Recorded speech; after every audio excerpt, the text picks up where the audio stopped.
So ayun na nga guys, at tamang TikTok tayo dyan. Kung napapansin nyo, no, feeling pa pogi tayo dito tayo sa Terminal Airport. So ayun na nga guys, at nakasakay na nga tayo, tamang lakad tayo nyan guys. At sa hanap-hanap tayo ng pesto natin yun. At yun na nga guys, nag-usap si ate kuya kasi sila uupo guys. So ayan, naghanap ng peso, titignan nila ang bawat kapwa kasama namin dyan. So ayun na, at ang tagal nila maglakad eh. Kung papansin na tingnan din sa ulo, ewan ko ba kung bakit. So ayun na nga guys, ang tagal nila maglakad. So ayun na nga, tamang lakad kami dyan kasi uupo kami sa tamang pesto namin guys. So ayan, lakad lang ng lakad, lakad lang ng lakad, lakad lang ng lakad. So ayun na nga guys, pag-base na nga kami sa kinaroroonan namin, lakad lang ng lakad, lakad lang ng lakad. So ayun na nga, at nakaupo na nga si kuya naka-red.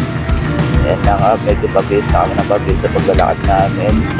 Mapapansin nyo yan guys, ayan, hinahanap namin yung number ng seat namin guys. So ayun na nga, at eto na nga guys, at nasa loob na tayo at tingin-tingin na tayo sa labas.